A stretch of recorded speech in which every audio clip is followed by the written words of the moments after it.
Et c'est comme ça depuis une semaine, mes amis n'arrêtent pas de m'envoyer des articles m'indiquant que je suis assis sur une montagne d'or et que je suis donc riche. Les Lego plus rentables que l'or. Aujourd'hui, on décrypte cette information qui tourne sur le net depuis une semaine et on commence tout de suite par l'origine de cette news. Donc, on se retrouve sur internet et bonjour à tous, j'en profite au passage pour vous saluer. On est sur le site de Bloomberg, un groupe financier qui fait aussi agence de presse, donc un truc plutôt sérieux. Et nous sommes le 17 janvier 2019, je tourne cette vidéo, nous sommes le 26, donc vous voyez, c'est pas très ancien. Et on nous dit, d'ailleurs, si je remonte, que un petit peu la tendance, la nouvelle tendance, c'est les boîtes de Lego. Voilà, c'est pas tout à fait une traduction juste, mais on s'en fiche. Et du coup, on nous dit dans cet article de Bloomberg que finalement, investir dans le Lego, ça peut être une bonne chose, puisque une professeure d'économie russe qui s'appelle Victoria Dobrinskaya, je vais y arriver, a fait une étude relativement sérieuse prouvant que les Lego peuvent être un bon investissement. Et là, on nous sort tout un tas d'arguments plus ou moins qui ont été plus ou moins bien traduits et repris dans les articles français que je vais vous présenter juste après. Grosso modo, une des éléments et des chiffres clés qu'il faut retenir en synthèse, c'est que cette professeure d'analyse d'économie russe a analysé 2300 boîtes de Lego de 1987 à 2015 et qui a étudié la variation entre le prix d'achat en 87 versus le prix de revente en 2015 sur les sites de particulier à particulier. Voilà, ça va poser les bases de l'étude. Côté presse française, on va étudier 4 articles. On me dit souvent qu'en information, il faut au moins avoir 3 sources différentes pour pouvoir vérifier quelque chose. Donc on va regarder les articles de RTL, de BFM TV, du Journal du Geek et du Point, qui sont quand même 4 publications relativement sérieuses, et on va pouvoir étudier un petit peu ce qu'ils nous disent. Donc on se retrouve sur internet et voilà de la manière dont on va procéder. Je vais comparer les 4 articles. Donc ici, collectionner les Lego rapporterait plus qu'un placement boursier pour RTL. Si on passe sur le site du Point, une collection de Lego rapporte plus qu'un placement boursier. On passe sur le Journal du Geek, collectionner des Lego peut être un meilleur investissement que l'or ou la bourse. Et enfin, collectionner les Lego rapporte plus que l'or ou la bourse sur BFM. Bien évidemment, la référence restera l'article de Bloomberg qui lui nous dit que grosso modo, d'un point de vue financier, c'est intéressant d'acheter du set Lego. On commence en retournant sur le site de RTL qui fera l'objet d'une petite particularité un peu plus tard dans la vidéo, puisqu'il y a une vidéo qui a été tournée en radio et vous allez voir, il y a quelques pépites, hein, voilà, on va pas se le cacher.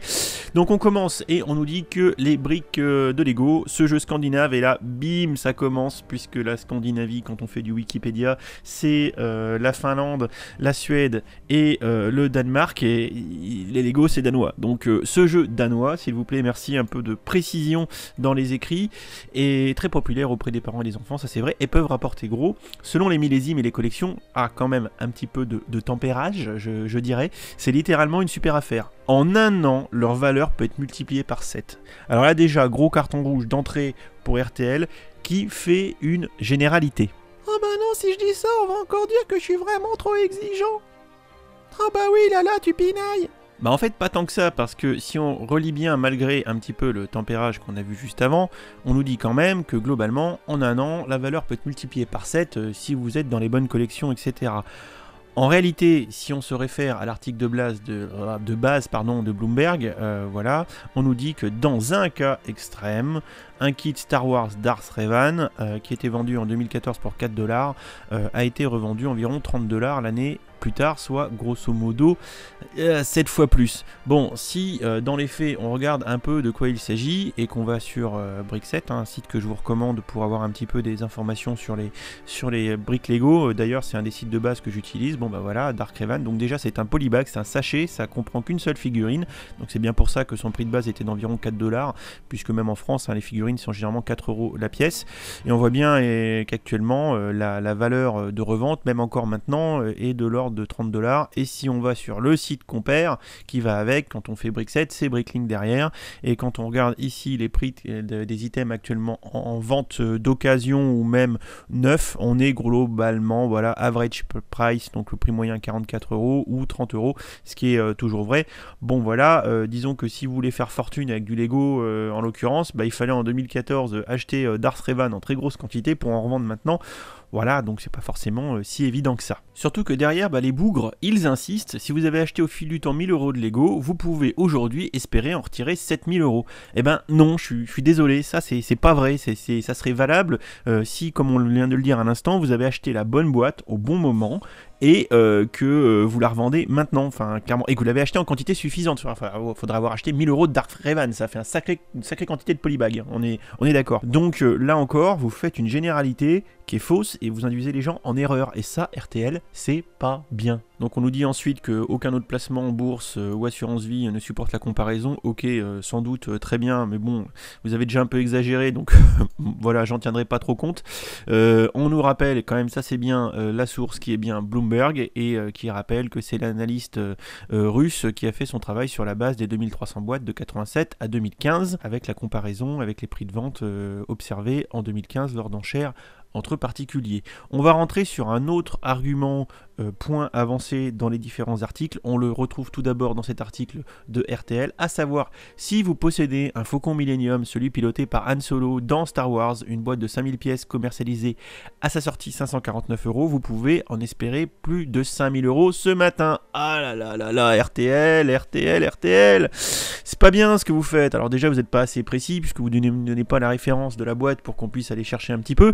Donc il s'agit du Faucon Millennium 10179 Ultimate Collector Series Millennium Falcon, sorti en 2007, et il faut bien retenir cette petite date là pour plus tard. Allez, juste pour le fun, on va se chercher le Lego 10179 sur eBay, bim, voilà, toc toc toc, eBay, hop, voilà. Donc je confirme qu'il m'a bien sorti la bon critère de recherche sur eBay. On va mettre le prix de livraison les plus chers, parce que vu que c'est un set onéreux, il faut mieux trier dans ce sens-là pour avoir les boîtes dans le bon ordre et ce qui nous concerne, parce que vous allez voir qu'on n'a pas beaucoup de résultats de recherche pertinents, et surtout qu'il y a beaucoup de choses. D'ailleurs, petite aparté, quand vous achetez sur eBay, soyez super vigilant, parce qu'il y a des arnaques, des choses qui ne correspondent pas, bref, vous pouvez vous faire rouler dans tous les sens possibles, autant être vigilant. Premier résultat de recherche, 10 000 balles, je vais même pas regarder, c'est beaucoup trop cher, il faut pas insister. On en a un à 5000 €, pourquoi pas, effectivement. Mais on voit aussi très rapidement qu'on en a qui sont un peu moins chers, 4004, 3000, 2500, 2400, voilà. Et aussi, il faut faire attention aux erreurs, parce que, aux erreurs tout du moins, à pas se tromper, parce que très rapidement dans les résultats, on a le grand frère sorti en 2018, enfin le petit frère, le 75192, qui lui est vendu 2000 €, alors qu'il est encore vendu par Lego tout de suite maintenant à 800 balles, hein, donc voilà. Oh non, tu veux dire qu'il y a des gens qui essayent d'arnaquer des petits enfants et des fans de Lego? Oui, c'est trop injuste. Juste pour vous montrer, 75 192, nous sommes toujours le 26 janvier 2018, nous sommes chez Lego, disponible, Faucon Millennium, 799 €, 75 192, moi tout va bien, et on retourne sur eBay, 75 192, 2000 balles. Voilà, donc soyez vigilants par rapport à ce que disait RTL, que maintenant vous pouvez le vendre 5000, non, là 10 000, toi en rêve tu le vendras pas, 5000 tu le vendras pas non plus, 4000 tu le vendras pas non plus, quand tu as des concurrents à 2004, 2005 et 3000 grand maximum. Si là encore on retourne sur Bricklink, là les gars ça va vous piquer très très fort le derrière, puisque le prix moyen de vente d'un Faucon Millennium 10179, average price, avec une quantité en vente actuelle de 45 sur la plateforme de Bricklink, c'est 1700 €. Voilà, donc si jamais vous savez pas, vous pouvez m'écrire, ça marche aussi pour RTL, mais vous avez encore dit de la daube. On ne peut pas, à l'heure actuelle, en début 2019, revendre un Faucon Millennium 10179 pour 5000 balles. C'est trop tard. Ça a eu été le cas, mais ce n'est plus vrai. Donc voilà, juste 5000 € ce matin, et leur article, on est d'accord, lui est daté, turlututu, chapeau pointu, est-ce qu'il doit avoir la date quelque part, voilà, publié le 21 janvier, donc soit il y a 5 jours. Si on regarde rapidement l'article du Point, typiquement disant que le Faucon Millennium s'est vendu à près de 5000 € après son retrait des magasins de jouets, Donc là, c'est vachement plus vrai en 2007. Et si on regarde l'article du journal du Geek également, comme le précise l'Express, donc il y a l'article de l'Express que j'ai pas regardé, mais bon, on a déjà 4 articles, c'est déjà suffisant. Le Faucon Millennium vendu à sa sortie en 2007, 549 €, c'est par exemple vendu à plus de 5000 € après son retrait des rayons. Voilà, l'article du Point et l'article du journal du Geek sont beaucoup plus justes, puisque oui, effectivement, sur la période de 2007 à 2018, parce que je vous rappelle, et je vous avais dit de payer attention tout à l'heure, que le set 10-179 est finalement un set de 2007 et a laissé un grand vide, puisque c'est un set emblématique de la saga Star Wars avec ce Faucon Millennium qui est de dimension tout à fait balèze, hein. Je crois que c'est environ quasiment 1 mètre de long, c'est un petit peu moins, mais c'est juste totalement titanesque. D'ailleurs, on peut reprendre rapidement sur Lego les dimensions qui vont être indiquées. Voilà, donc là on est sur le petit frère, hein, le 75-192, mais ils ont strictement à peu près la même taille, et on va voir que grosso modo dans la description, mesure plus de 21 cm de haut, donc ça c'est la hauteur du set quand il est posé sur ses pieds, voilà, 84 cm de long, donc ça c'est la longueur, et 56 cm de large, ce qui peut aussi s'apparenter au diamètre, mince, ça va pas vous aider comme ça, au diamètre comme ça, donc voilà, et 84 dans le sens long du set, ce qui fait que ça en fait un set tout à fait balèze. Et quand il a été retiré de commercialisation à son issue, effectivement, durant la période jusqu'à 2018, ce faucon-là, étant l'unique pièce majeure, le Graal, le Saint Graal de tout collectionneur de Lego Star Wars, effectivement, il est négocié pour des prix très importants. Mais depuis 2018 et l'apparition du petit frère, maintenant, eh bien clairement, les prix sont plutôt à la baisse. On pourra noter quand même que non seulement l'article du Point ici, mais également l'article du journal de Geek ici, le BFM n'en parle pas, est beaucoup plus précis que l'article de RTL qui dit, voilà, vous pouvez en espérer plus de 5000 € ce matin, ce qui est totalement faux. On continue par une autre information, on nous dit que globalement, si vous avez acheté par le passé de la série, alors, des créations Harry Potter, Batman ou Indiana Jones, sortez le plumeau, astiquez-les soigneusement, puisque ces séries augmentent en moyenne d'11% par an, contrairement à l'assurance vie ou au livret A qui ont des taux de rémunération de l'ordre de 2% ou moins de 1% pour ces deux placements financiers. Alors, on a ça quand on regarde RTL. Quand on regarde Le Point, on a des choses qui sont de mémoire un tout petit peu différentes. Les collections Harry Potter et Star Wars ont vu leur valeur augmenter de 11% par an en moyenne. Et si on va sur le journal du Geek, on va retrouver ces 11% qui vont se balader quelque part, je présume, voilà. Et là, on est plus précis sur le journal du Geek qui dit: il en ressort que les boîtes contenant des pièces pour construire le château de Poudlard de Harry Potter et les boîtes concernant les Jedi de Star Wars prennent 11% en moyenne. Si on regarde BFM TV pour terminer, on va aussi retrouver ce chiffre de 11%. Voilà.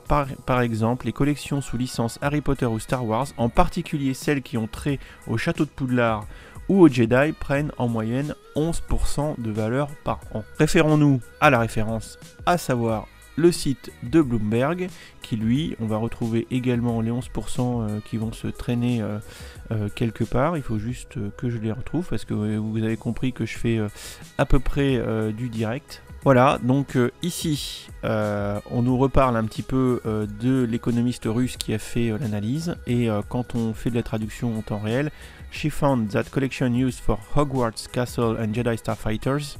Voilà, donc déjà on va traduire ça.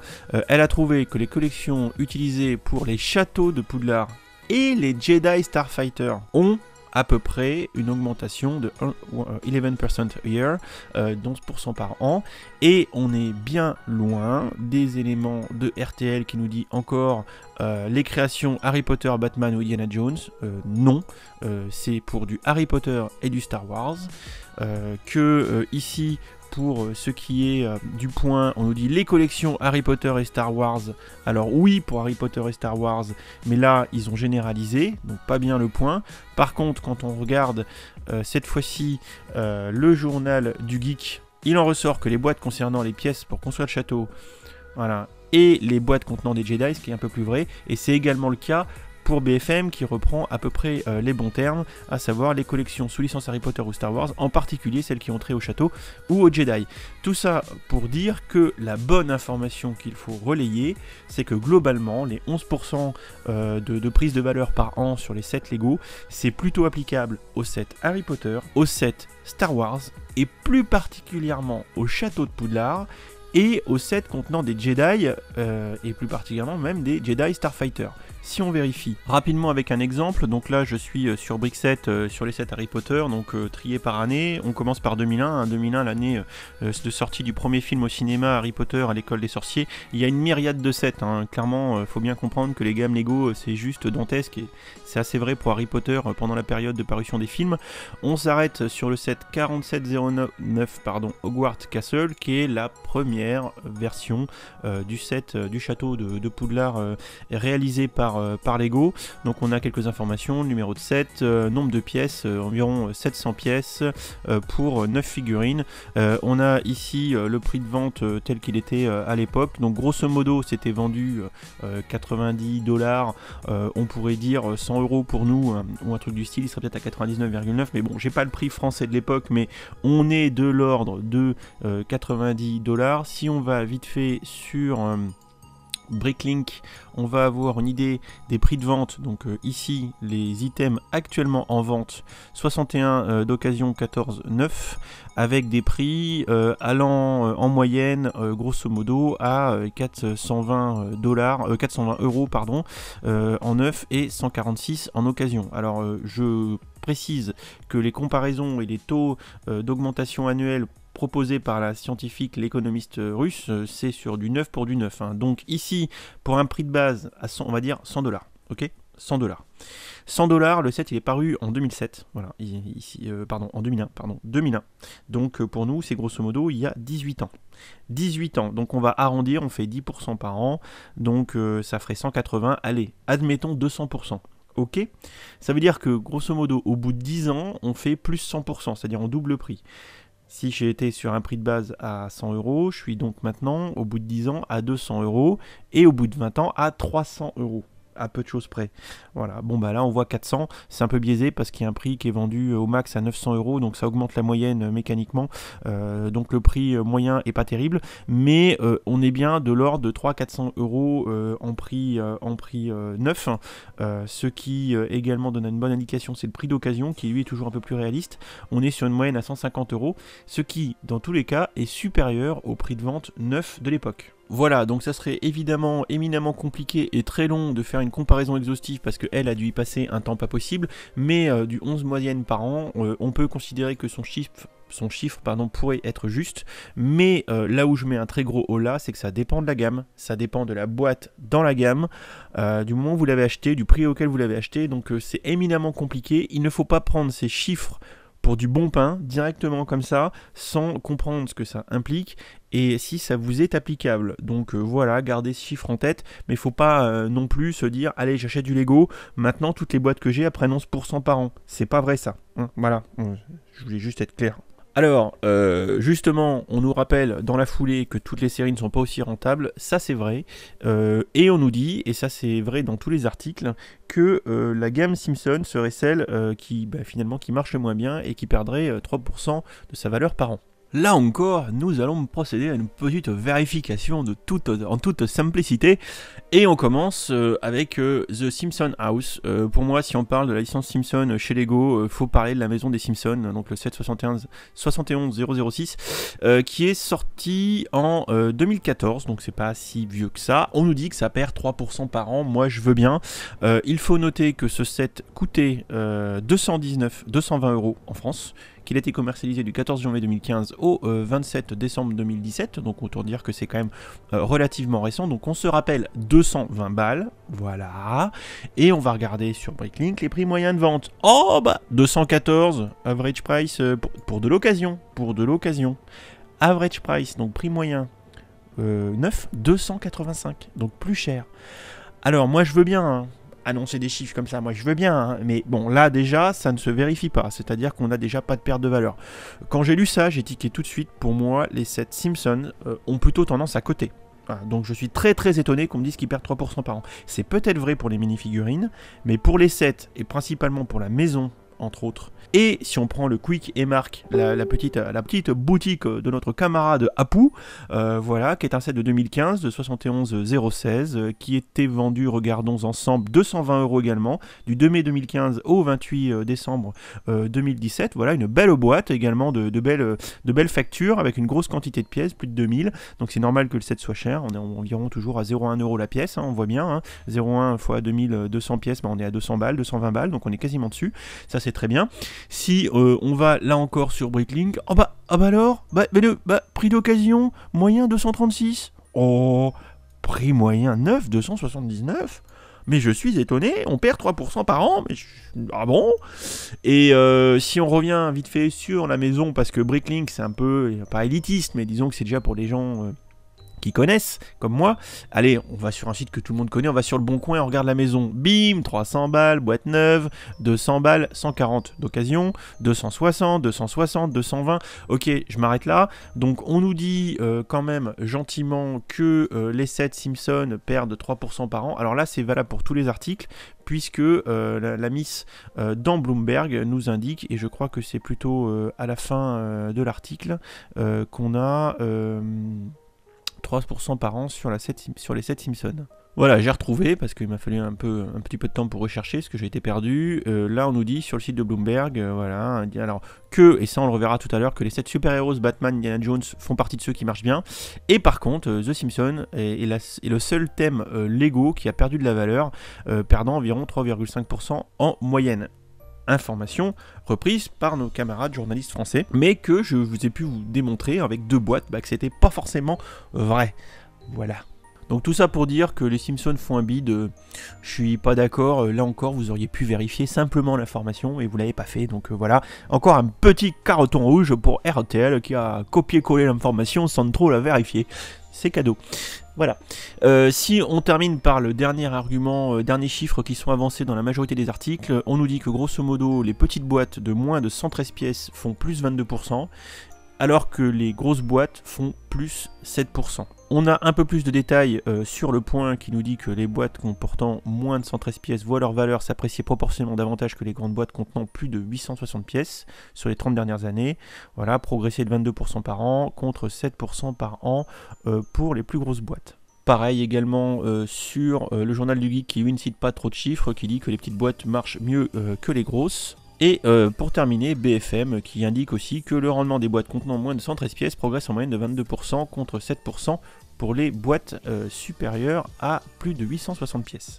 Encore une fois, tout ça est relativement approximatif parce que quand on lit l'article de base, on nous montre que les données ont montré que les sets avec relativement peu de pièces, donc jusqu'à 113, ont eu une augmentation de 22% par an, soit plus de 16% de plus que les sets ayant plus de 860 pièces. Donc voilà, on fait 22 moins 6 et on récupère 22 moins 16 pardon, et on récupère plutôt 6%, donc ça serait plutôt 6% pour les grosses boîtes et 22 pour les petites. Donc il y a peut-être eu déjà une petite erreur quand on a francisé l'information. Et enfin, chose qui n'est pas relayée par les médias français, donc les gars vous lisez toujours à moitié les trucs, ça c'est bien, la relation n'est pas parfaitement linéaire, puisqu'effectivement on a le ratio entre les petites boîtes et les grosses boîtes, mais néanmoins les boîtes qui ont plus de 2000 pièces font mieux que les boîtes de taille moyenne, et ça c'est vrai, on en a parlé, on a vu les boîtes Simpson qui sont des boîtes à plus de 2000 pièces, donc disons que s'il faut investir, il y a ces quelques petites boîtes, des grosses boîtes. C'est sûr que les grosses boîtes sont toujours un petit peu exceptionnelles, les boîtes de taille moyenne pouvant être un petit peu entre les deux. Allez, commentons maintenant la diffusion de l'article sur RTL. Ce matin, on s'intéresse à un placement, comment dire, assez insolite, les briques de Lego, car ce jeu scandinave, qui est très populaire auprès de nos enfants et parfois auprès des parents, peut rapporter très gros. Absolument. Si vous avez acheté au fil du temps pour 1000 € de Lego, eh bien vous pouvez aujourd'hui espérer en retirer 7000 €. Ah non, mais tu te rends compte si tous les journalistes devaient vérifier leur information ? Oh bah oui alors. Donc là c'est juste non, on fait une généralité de quelques boîtes qui peuvent avoir fait du x7, mais c'est pas le cas de toutes les boîtes. Donc ça, faut pas le dire comme ça, c'est pas bien RTL. Aucun placement en bourse, dans l'or ou en assurance vie. Il y a des exclamations en studio. Et oui, tout le monde est en train de se demander s'il en a dans la cave. Hein, en assurance vie ne peut supporter la comparaison. En prime, au lieu de vous stresser sur le devenir de vos économies, vous en avez profité pour vous amuser avec les enfants. Alors ce bilan qui a été déniché par Bloomberg, c'est le résultat du travail très sérieux d'une professeure d'économie russe. Elle a analysé la collection de son fils, qui est dingue de Lego, vous vous en doutez, comme un placement financier, et elle l'a confronté aux investissements traditionnels. Alors sa base de travail, c'est 2300 séries boîtes thématiques vendues entre 1987 et 2015. Elle a comparé les prix de vente lors de leur commercialisation et leur valeur en 2015 lors d'enchères entre particuliers. Résultat, on sait désormais quelles sont les séries qui rapportent au gros. Est-ce qu'il y a des figures, des répliques stars ? Je sais que vous possédez un Faucon Millennium, celui qui est piloté par Han Solo dans Star Wars. Je n'ai jamais eu la patience étant petit de monter des Lego. Donc. Et oui, une boîte de 5000 pièces commercialisée à sa sortie 549 €. Eh bien, ce matin, vous pouvez en espérer 5000 €. Oh là là, celui qui a écrit les fiches, il a vraiment écrit de la merde. Ah oui, c'est tout faux. Si dans votre cave, vous avez oublié les créations Harry Potter, Batman ou Indiana Jones, sortez le plumeau, astiquez-les soigneusement. Leur valeur augmente de 11% en moyenne par an depuis leur première vente au public. Vous voyez qu'on est loin du livret A et de ses petits 0,75%. C'est incroyable. Toutes les séries sont aussi rentables ? Non, heureusement d'ailleurs, c'est le charme de cette affaire. Il y a comme pour les écoles de peinture, les collectionneurs ont des emballements, puis ils ont aussi des rejets. Regardez les Simpsons, ça fait un bide les Simpsons. Ça perd 3% de sa valeur par an, autant dire qu'ils ne valent plus grand-chose. En revanche, notre professeur d'économie révèle que la valeur des petites boîtes, vous savez, ces boîtes de Lego où il y a peu de pièces, 113 environ, ça gagne en moyenne 22% par an. Alors, en revanche, si vous avez les grosses boîtes, celles qui ont plus de 800 pièces, là, c'est une progression moindre, c'est 7% seulement. Donc, vous voyez, si vous avez quelques briques complètes ou plutôt rares avec leur emballage d'origine, c'est important, en bon état, eh bien vous avez des sites spécialisés qui entretiennent la cote de ces Lego qui sont en réalité de vrais tirelires. Bon, on va terminer cette vidéo avec des vrais Lego, ça sera quand même vachement plus sympa. Donc vous avez vu, je me suis un peu moqué d'RTL parce que le mec qui a fait les fiches, je pense qu'il a été un peu rapide et il a vraiment généralisé là où à mon sens finalement il parlait plutôt de cas spécifiques, et il faut surtout pas croire tout et n'importe quoi, et il faut toujours vérifier ses informations. Si on prend quelques-uns des arguments avancés, par exemple, le Faucon Millennium, le 1079 de 2007, ça c'est le petit frère de 2018, le 75192.